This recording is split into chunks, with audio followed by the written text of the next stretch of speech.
Good morning, everyone. Welcome to Sew Together Tuesday. I'm Teresa Coates, and I'm the National Educator for Shannon Fabrics, and I'm excited that you're joining us today. I'm in my LA studio, and I would love to know where you are. If you don't mind, leave a comment and let me know where you're sewing from today. The project we're working with today is a super easy little blanket. If you haven't worked with Cuddle before, this is the perfect project to get started. If you have worked with Cuddle before, then this is just going to be something that will give you maybe a new project that you can do, a super quick and easy gift for someone if you need, and just to reiterate some of those skills that you already have. Okay, so we're going to be talking about some of the tips that I spoke about last week in our 7 tips for working with Cuddle Minky. If you haven't seen that video, you can find it on YouTube, and I would totally recommend that you watch it. There's a lot of good tips in there, a lot of good information. We're going to reiterate some of those today, but I recommend watching it. All right, so we're going to get started with this little blanket. We're going to make this little project. Let me show you. Okay, it's this little blanket right here.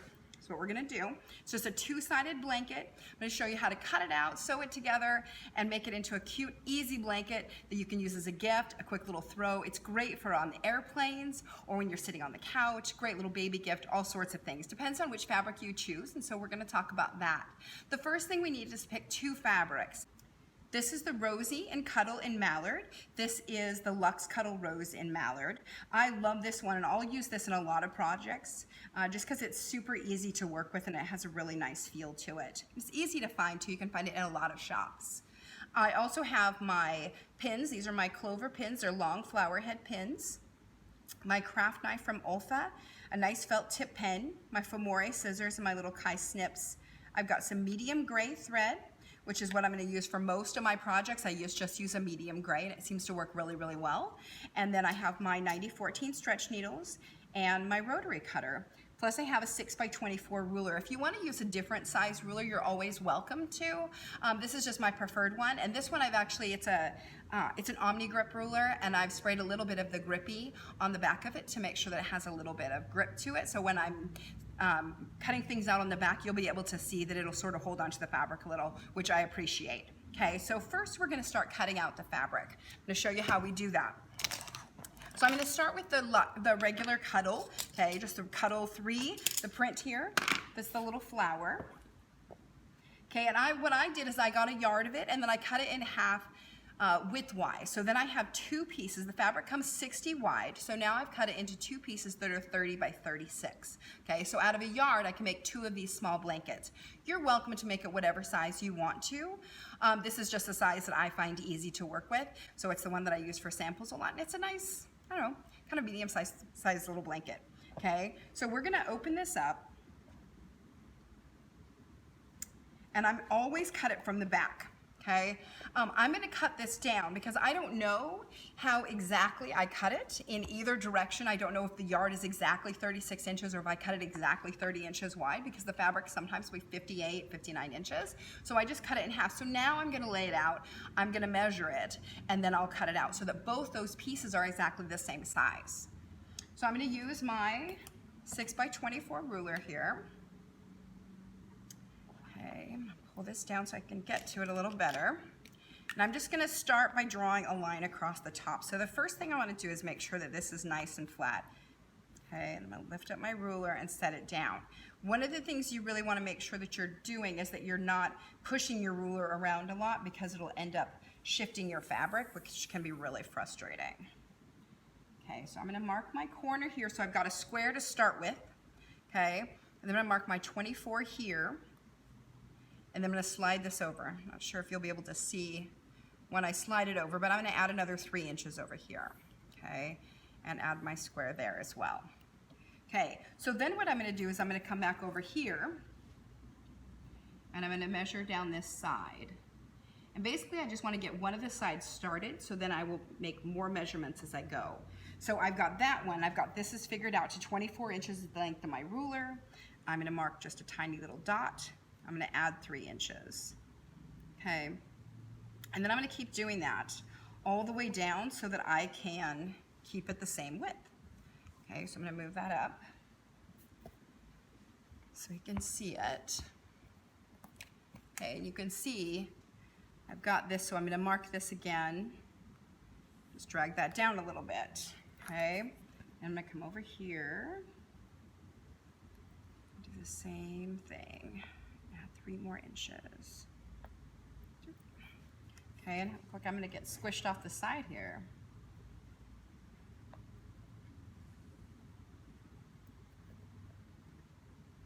Nice and flat. All right, I'm gonna come back over, mark it again, add the 3 inches, make a little line, make that line go down.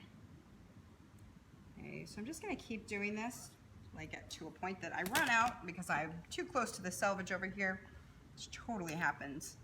Okay, so I'm gonna straighten this up so that I can get that ruler on there. There we go. All right, so I'm gonna smooth that out so I can mark my width one more time here.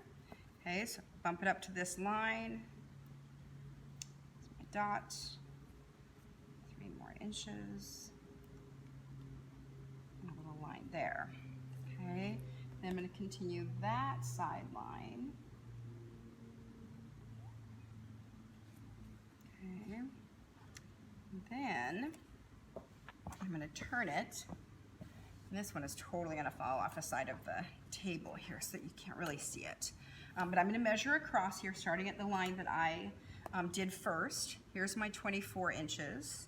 Let's see if I can add 9. I'll add 9 inches to it. Okay. So then I'm going to do the same down here. I'm just going to move it a little bit, and then I'm going to draw a line to match the 2 of those dots that I just did. Okay, and I try to just do dots when I'm doing it in the middle of the fabric, just in case it shows through a little bit. It won't be so obvious. Okay, the black generally doesn't show through because the fabric is thick, but should it, I really don't want a big black line in the middle of my fabric. Okay, so what I'm doing is I'm looking at this line here, okay, to see that it lines up with the line on my ruler, and then I'm checking with the dots that are on the side of my fabric. Okay, and I've got one up here and one right here. Okay, so I get those lined up, and I'm just gonna draw that line. Okay, this is all bunched up right now, and it's okay because I've got this other part squared up, and I've got this really nice and flat. Okay, so then I'm just gonna come down here, and I'm gonna see if I can get this to match up here as well. Okay. It's pretty close. It's close enough to square for me. Okay, one of the things I really love about working with the Cuddle fabric is because it's a knit and because it's going to stretch and move around on me anyway, I don't actually have to be perfect with the lines. So if it's off by 1/8 of an inch there, it's fine. It's not like doing patchwork where that scant quarter is really, really important. This one you have a little bit more flexibility, which is kind of fun. Takes a little of the stress out of it. Okay, so once I've got all my lines, I've got basically, you know, a little rectangle here that's all marked out, and I'm going to cut it, and I'm not going to cut it all together. I'm just going to cut one edge at a time, and I'm just going to use my rotary cutter. So all I need to do is get this as flat as I can along the side. Okay. Lay this out, and I've got this little bit crooked on the board so I can get all of it on the board to cut it in one whack. So I use my acrylic ruler here so that I can get a really nice straight line. I could just use my rotary cutter and follow that line, but because I'm trying to get it nice and straight so it'll evenly match on the other side, I'm going to use the ruler and my rotary. And this is just the Olfa, just a regular 45mm ergonomic cutter, which I really like. Okay, so once I've got it part way, I'm going to lift this up, and I'm going to move it. Okay, I'm going to try not to shove it because I don't want to move the fabric at all. Okay, so I cut this whole thing off, and I try to just clear up a little bit of the dust as I go. And I'm fine. I just swipe it right off onto the floor, and then I vacuum it all up later. You can do what you like. At the end, I'll give this a good shake outside, and we can sew it up. Okay. All right, so I'm going to match that up again. Keep cutting. This one I actually do have to move the fabric, so I'm just going to try to move it all together here. There we go. Okay, so it doesn't shift too much. Get it nice and straight. Line this back up with the cut that I made, and keep on going. Okay, and you can see it's not perfectly on that line, and I don't really care because I'm trying to get it straight rather than trying to get it perfectly measured. It's going to work together just fine, I promise. Okay, so turn it again. Get this whole thing. Okay, line it up. Cut it out. And the reason this varies a little bit is because it is a knit fabric, so every time I've moved it, it shifts slightly, which is why if you've ever tried to do this and you've ended up with something that isn't even really close to a square, that's what happens, is it just sort of shifts and moves on you. And as you're using the rotary cutter and not marking it, you're not going to realize that it has shifted on you. So that's why I go ahead and mark all of those lines first, and then I come back and do all the cutting. Okay, so one more side.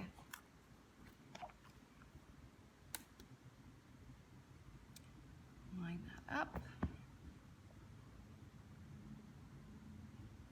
All right, and then I'm going to cut it one more time. I think I might be able to do it without shifting, which would be great. I don't like shifting it unless I really have to. All right, so we've got all 4 sides cut off. All right. And now I'm going to just wipe that a little bit.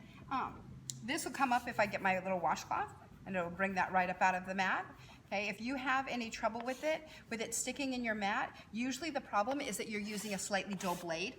And so if you're using a dull blade, you're having to push harder and then you're shoving it into the mat. And so we want to make sure we always are using a nice sharp blade. Okay, so then we're going to cut the rose cuddle. That's what this is. I'm going to lay this out, and I'm going to also cut it from the back. I actually already marked this for another project, and so we're just going to remark it. So pardon the lines there, okay? All right, and we did +3 inches and +9 inches? I should probably measure that again to make sure that we have them the same size. So once I get this down on the side, I'll check it and see what I measured for the other one. Okay, so I'm going to do the same sort of thing. Draw my line here. Okay. Do my corner, I forgot to do that. Okay, so I'll make the little right angle there. I'll mark where my 24 is. I'll pull out my other piece just to make sure that I get it right. Okay, so I've got my 24. Pick this up here, I'm gonna remeasure it. Oh, how'd that end up at 9.5?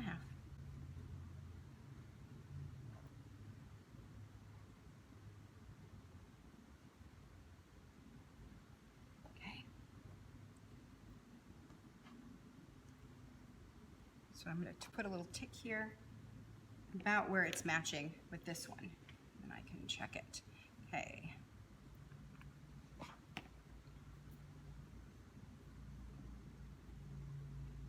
All right. So then I'll measure that, mark that line. Okay. And then I'm going to come back over here to my little short line that I did, all right? And you can see I have the lines from before, but there's no way those are ever going to be shown, so I don't care that those lines are there. It won't affect this project at all. Okay, so then I'm going to mark this, line this up again as well as I can. And give it its other leg, okay? And then go back up here, and I'm going to go ahead and just measure across the 24. Plus the 3. And I'm going to mark a couple of those lines so that I can then go back and make this other side. Okay, so I've got those tick lines. Now I'm going to connect those. Okay, push this up. And it's kind of nice when you're working with the Luxe Cuddle. Some of them are, this one is a little bit less stretchy than some of the other ones, so because it's a little thicker, it has more body and doesn't kind of shift as much. You can see it works differently than the regular cuddle. Okay, so I'm going to mark my, oh, I already marked it there, here, over 3, shift that up again, 24, and 3. All right, so then I can mark this whole side, which is what I'm going to do. I'm going to line up these little tick marks I've made with that line there, bring that down, and then I'm going to match these lines up here at the bottom, bring that all the way over. Okay, I'm going to try to get this to line up here and line up there. Seems to work pretty okay. Okay, and then I'll measure this way and get those to match. Okay, so if you're doing this along with me, you'll see there's just a lot of, you know, here and there, moving back and forth. But it works out great because honestly, when you try to do this just in one fell swoop and to do this whole rectangle at once, it can be really super duper frustrating. And I'd rather avoid that for you and for me. All right, so I'm gonna go over here. I'm gonna find, here's my little tick mark. Here's the line that I made for the corner when it was over there. I'm gonna line this up here. Here's my straight line from my edge, my little tick mark here, and I'm just gonna make this match right there. Okay, so it started to go off a little bit here, and I'm just gonna assume that my ruler moved slightly. All right, so then we're gonna take our craft knife. So when I do the cutting for the Luxe Cuddle, the cutting for the Luxe Cuddle, I use the Olfa blade, and I use that for all the Luxe Cuddles that have any sort of a longer nap, and they all have, you know, slightly longer nap. Depends on them. Sometimes I'll use the little Fomori scissors, but most of the time I'll use this little craft knife. Okay, so that's what I've got here. I broke off a blade, got a new fresh one. I always like to use a new one for every project. And I'm just gonna start up at the corner here, and I'm gonna drag this right along. And you can see it'll just sort of slice that open. The key here is keeping some pressure. If you don't, the fabric just moves. So you gotta keep some pressure on it. And then I just sort of eyeball it, look where I'm going, and just try to cut along that line. If it's not perfect, it's okay.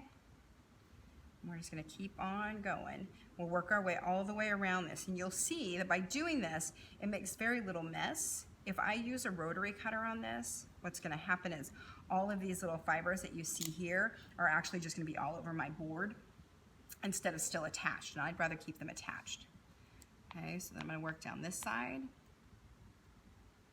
And be very careful with these blades because they are super sharp, which makes them very effective and also can be dangerous if you're not careful. So just keep in mind that you're using sharp tools. Drag it all the way down. You can see I just stop and check it every once in a while, make sure I'm cutting the right direction. Don't get too crazy with it. I like the blade because it's super fast, and for straight lines it's really, really easy. Okay, so once I get to this point, I'm gonna cut from here, and then I'm gonna go back up to the top and cut down. Okay, and you can see I don't cut these all the way off because it gives me a little bit of extra to hold on to when I'm cutting the next section. And then at the end, I just have a big rectangle of my edge.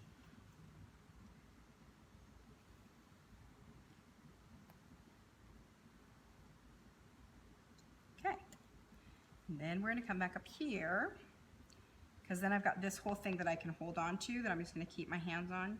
So I got some tension going. Okay, I'm getting a little off there, so I'll get back on. Just drag this down.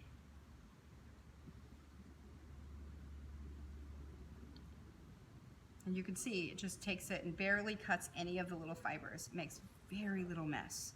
So if you've worked with this fabric before and you used a rotary cutter and you were like, never again, I'll tell you this is the way to do it.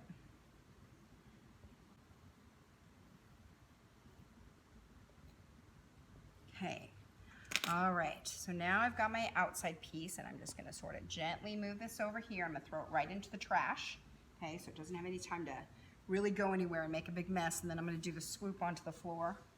And then I'm gonna go outside, I'm gonna give this a good shake. I'm gonna change my stitch length on my machine to a 3.5, make sure I've got my walking foot on, and then we're gonna sew it.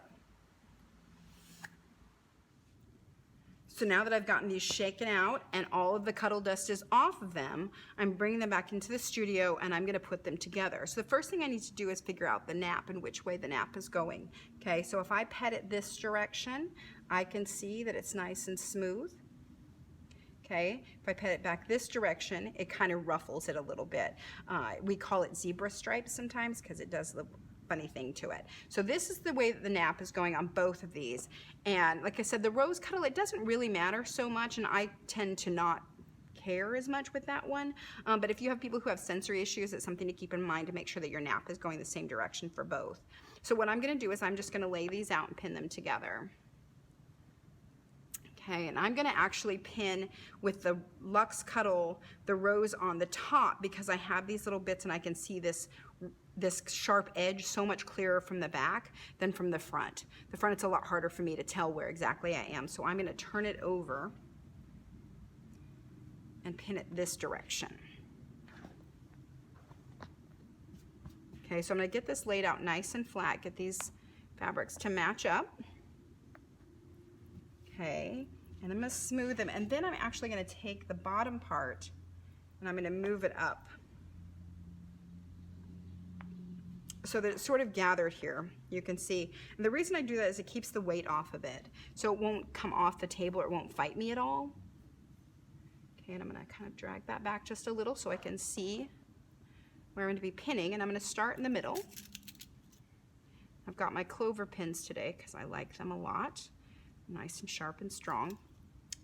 I'm going to pin in the middle, and then I'm going to pin the end, and then I'm going to pin the other end. Okay, and I do this with all the things that I'm pinning when I'm doing like the big strips or sides of a blanket.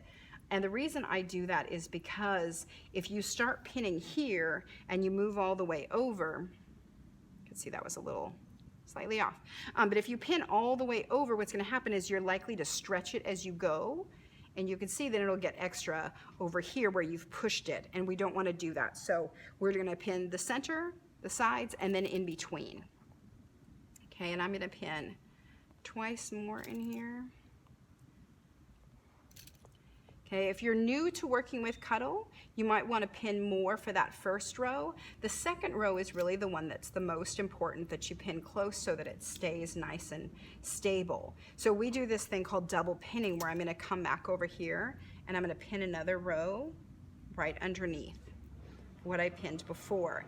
And what this does is it holds it nice and stable as I'm going so that it can't move and shift. Because Minky is a knit fabric, it wants to move on us, and it will shove more than we would like it to. So we have to really keep it stable. And the way that I do that is with these pins. Okay, so you can see there's a ton of pins in here, and I'm just going to pin all the way around this whole thing, okay, and then we'll sew it.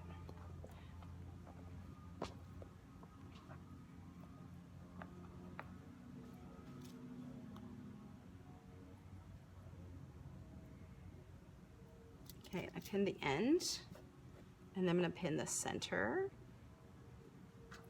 and then I'm going to pin in between. Oh, there's a different kind of clover pin in there.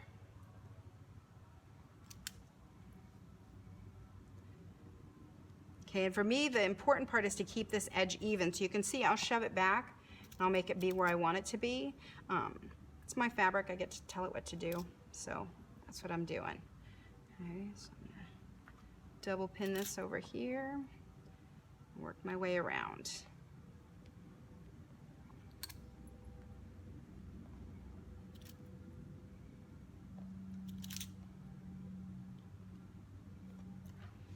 Okay. I'm going to work this section, pin that in the middle.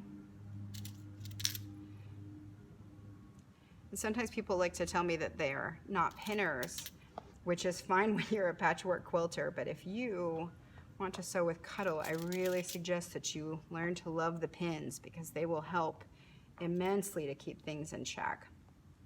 I use them all the time. There's really no trick to combating the knit with your mind. You've got to use the pins to make it stay in place. Okay, so I'm going to turn that corner, do the next side, get it out nice and flat. I'm going to do that same thing that I did before, because you can see it pulling. And I'm just going to pull it up onto the table so it takes the weight off of it.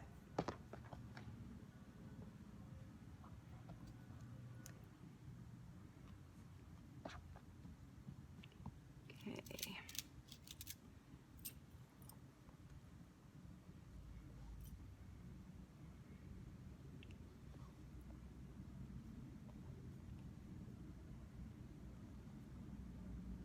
And the other reason I like to use these flat flower head pins is just because they're flat, they're easy to remove. Those big flowers are easy to grab when I'm sewing, so that I don't have to sort of hunt for the pin, because that's kind of the worst, is when you're trying to hunt for that head to grab it. Pin in between here, pin a few more times on this side, and then we'll have one more side to go.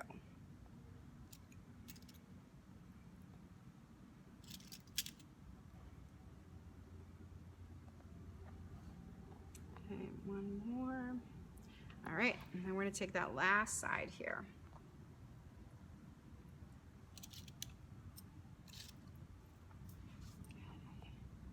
And we're going to do the center of the sides.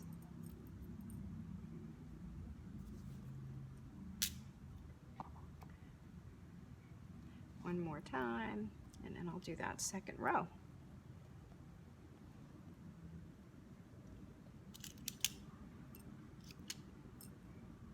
Always a little stray pin in there. Okay, so then we're going to do that second row down here, and I always do it far enough away that I can use my walking foot and not have to remove these at all.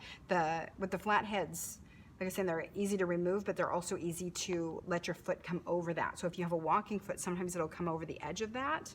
Especially my baby lock has a wider walking foot, and it will still just slide right over those, which is great. So it's not going to hit the pin at all, because we want to make sure that we're never sewing over the pins, but we do want to make sure that the foot will go over the edge of it. So don't ever do it so that your needle is going to go over your pins, but you can certainly do it so that the edge of the foot will.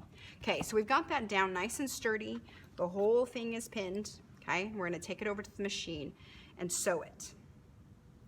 Okay, now I've got my seam allowance, or my seam length, stitch length, to a 3.5 on this machine. I'm using a Bernina today. Okay, and I'm just going to slide this under the foot.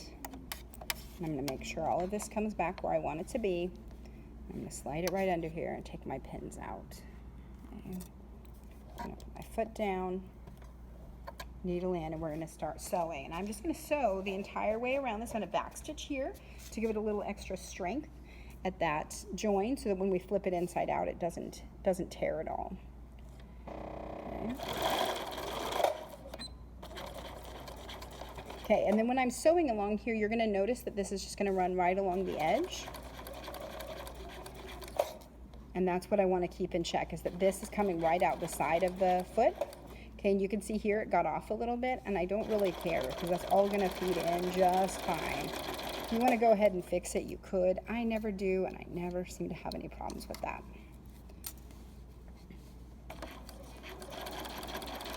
So I'm going to stitch along here. 1/2 inch seam allowance. Check my threads. See how that stitch is coming up, and it looks like it's doing beautifully. It's exactly how we want it to look. So I make sure that that gets turned out. You can see this wants to always curl in, so I kind of make sure that it's tucked out. And I'm going to take my pin out before I even get there. And then about 1/2 inch or a little bit more, I'm going to stop, and I'm going to actually pivot this, and I'm going to do 2 stitches. And then keep on going down this side. And the reason I do that at the corner is because it helps prevent that little dimple thing that can happen with corners. If you've seen that on square blankets, then sometimes they'll get like a weird little dimple there, and this helps prevent that. So we'll do that little stitch and then trim the corner.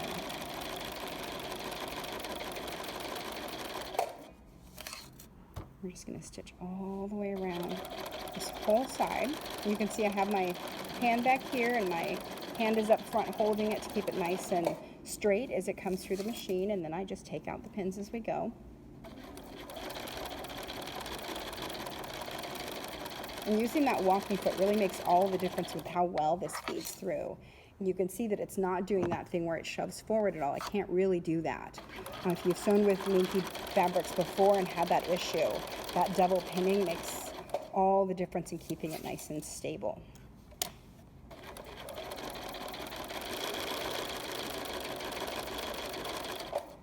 So we're just going to sew nice and steady all the way around, keeping an eye on that edge, make sure it doesn't slide underneath the walking foot. And then when I get up to this corner, I'm going to do the same thing once again. And I'm going to get it up to just a little bit more than 1/2 inch. Just eyeballing it. Do this at about a 45. Swap it around. Okay, and I'm going to keep moving my fabric that's over to the side that you can't really see it, and I just keep kind of straightening it out to make sure that it's laying the nicest way. What you really don't want is to get it to pull on your fabric. So sometimes when you're working with larger ones, the weight will come this way and it'll pull at the needle. And so I try really hard to keep most of the fabric up on the table, no matter what I'm sewing.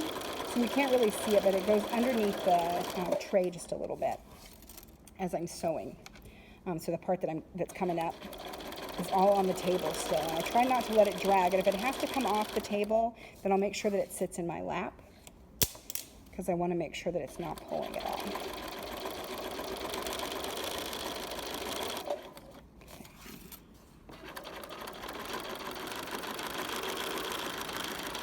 I'm going to come back here, one more corner. This one wants to curl. You'll notice that the cuddle, that one side, or two sides on this, because we have cuts on both sides, two of the sides will want to curl and two of them won't, and that's because of the way that the knits are made. And one side will definitely curl more than another. So the sides, on the selvage sides, they don't curl. The length cuts do. And the bottom one will curl more than the top. So just one of those things you have to work with. And if you have to pin a little bit more on that side, you do. Okay, so you'll notice I'm just leaving in all of those little pins along the side. I'm not taking out my second row of pins at all. I'm just leaving it there. And as I work my way around, I'm leaving them, but when I get to the end, then I'll go ahead and take them all back out. My foot's getting away from me. Move it back. Okay.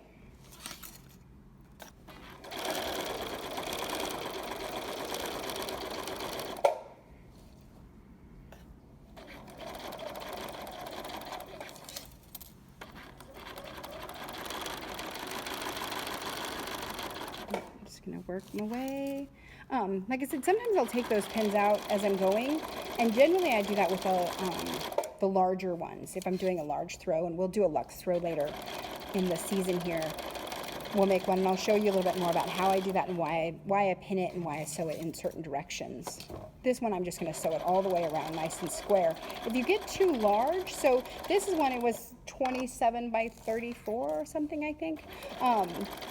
The larger one, so if you're doing one that's like, 60 inches by 60 inches, you're going to probably want to sew just one side at a time, then come back and repin on the other sides. Because it's just a lot of pins, and it's a lot to kind of hold into your lap. All right, so at the last little bit here, so bring this around. You can see this got off a little bit, about 1/4 of an inch or so, and I'm just not going to care, because it's fine. It'll work itself out. It's a knit, flexible fabric. It's all good. Okay, so I'm just going to come right along here. Where I have my double pins, this is where I know that I need to stop, right here. Okay, so I'm going to work my way up here. Okay, then I'm going to go ahead and stop. Take those pins out. And then I'm going to do some back stitching. Okay. One trick that you can do with this when you're doing the back stitching is that then I can turn it like this. And if I do this and sew off the edge, it actually makes it a nicer, even turn. Okay, and then we're going to cut the threads, pull that out. All right, I'm going to pull. So I'm going to go ahead and take these pins all out, throw them on my little magnetic pin cushion for next time. And once I've got all of these pins taken out, then I'm going to trim those corners. Okay, the other thing you can do, you can see how I did that little corner, right where I did the little turn. The other thing you can do is round those corners. And I'll show you how to do that at the end of it. I'll show you another way of doing these blankets. A second little version. And that one I'll do rounded corners on.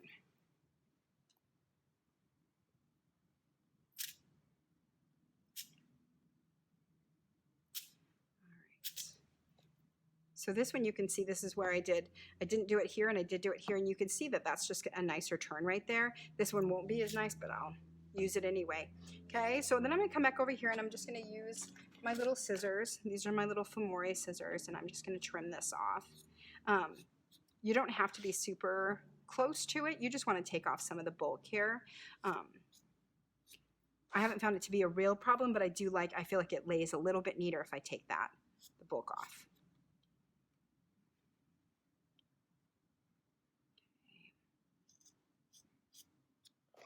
All right, so I've got all those little corners off, and then I'm going to find the space where I turned it. I left the hole to turn it. I'm going to turn it. Of course, it's the last side. All right, so I'm just going to stick my hand in here. I poke these corners in while I have it still in this position. It seems the easiest rather than trying to reach all the way over there once it's turned. So I poke these corners in. Okay, and then I'm going to go back up here, and I'm going to grab this side, just grab it here, pull it inside out.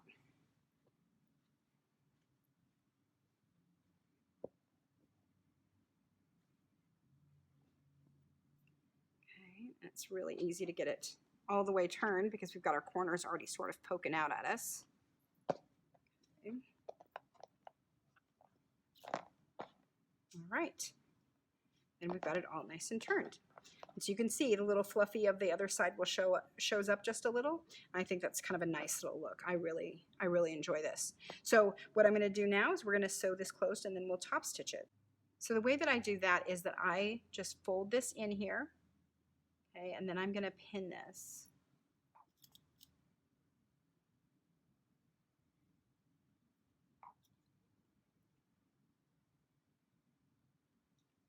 Okay, and then I'm going to grab my needle, and I've got it here with some gray thread in it from what we were sewing before, same thread. I've doubled it up. I'm going to find my lengths. I'm going to knot that. I like to use two threads just so that I can hold it nice and tight. I can yank on it and I don't feel like the thread might break.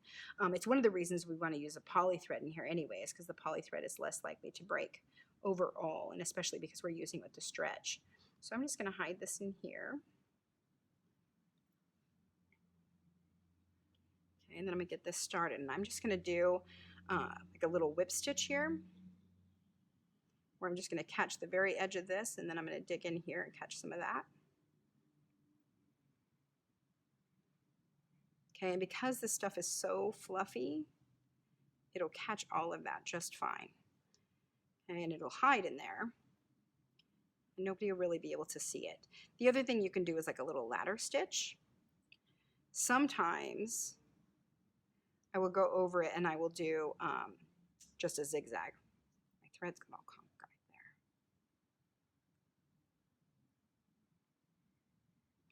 Come on.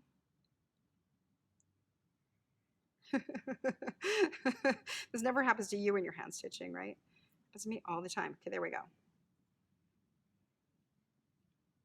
Maybe I need a little that beeswax stuff on there. That's what I need. All right. So keep going. Okay, and because this seam isn't going to get a lot of stress on it either, like it's not going to get pulled, I'm okay with it being big stitches here. If this were something that I felt like was going to get a little bit more wear and tear, I might be more careful with it. If I were going to give it to a baby, I would probably make those stitches a little bit closer so that they couldn't yank on it too hard and pull it apart. But in this situation, it's just going to be a little sample that I drag around with me. So, okay, so you can see I'm just grabbing just the little edge of it there. Okay, I'm going to take that pin out. Okay, and I've got to go to here, so just keep going here.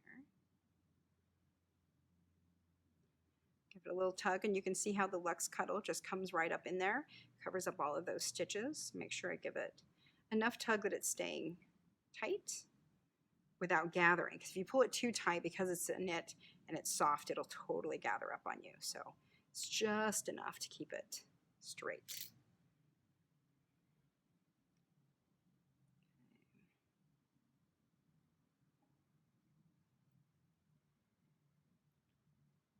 I'm going to do one more stitch and then I'm just going to knot it off right there.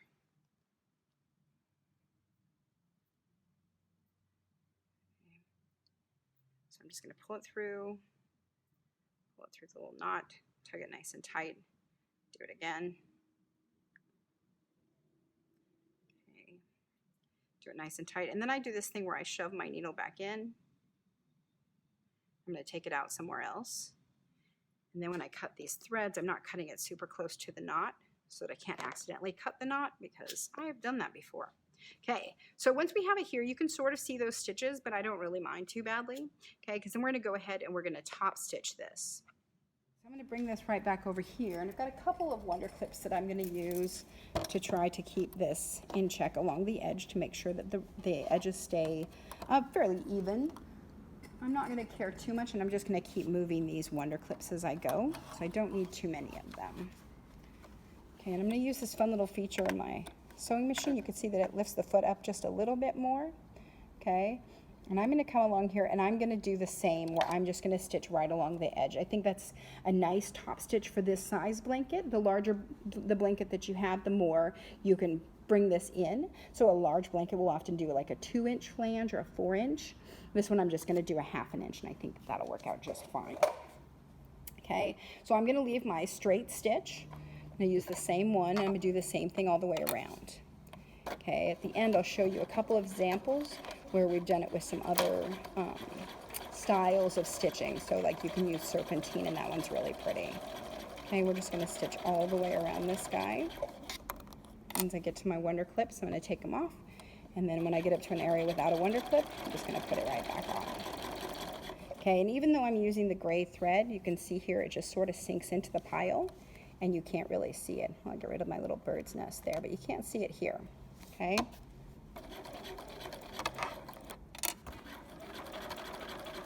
It looks like this is staying pretty nicely too.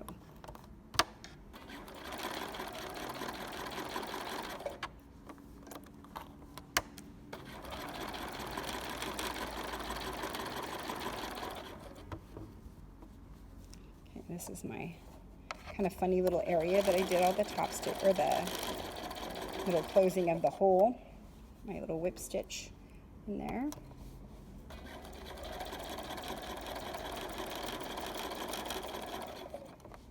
Okay, so now we can see the back of it and see how that's hiding in there.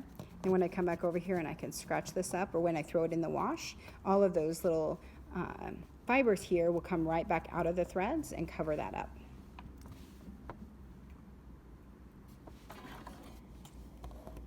Put another couple of wonder clips in there.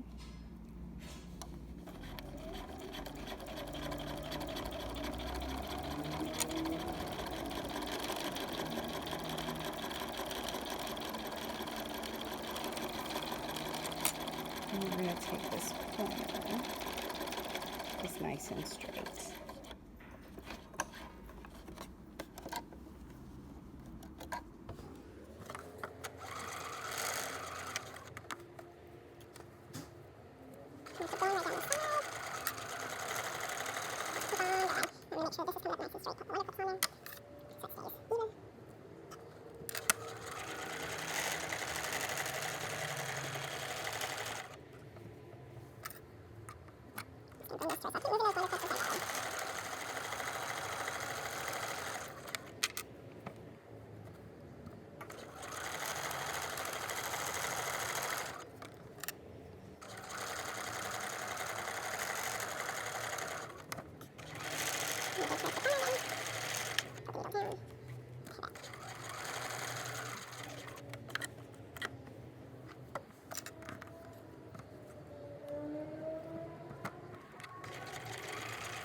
All right, so now that we're done with the top stitching, we're basically done with our project. You can go ahead and add some inner stitching if you'd like to on that blanket to hold the two layers together, and I recommend that on a larger one you do. The smaller ones are totally fine, you don't have to. I did want to show you another example that I brought today. This one is one that I made before that uses our dot fabric and our little astronaut. Super cute little kids version of this blanket, and this one I did rounded corners. So you can see I just took and rounded the corners. I used a saucer from my kitchen, traced around the edge of it, and then just cut that off so that it was round instead. This is just as easy to do, and it's really just a matter of preference on which one you like to do. They're basically the same process and both just as cute. So I hope this has inspired you and that you're gonna make some new projects with the Cuddle and with our other fabrics as well. We'll be back next week to sew more with you, so make sure that you sign up for our newsletter, check us out on Facebook, and learn what we're gonna do next time, what you need to prepare to sew along with us. And thanks very much for coming. A special thanks to all of our vendor partners who make such great products that make sewing with Cuddle Minky easy. See you next Tuesday, and until then, happy sewing.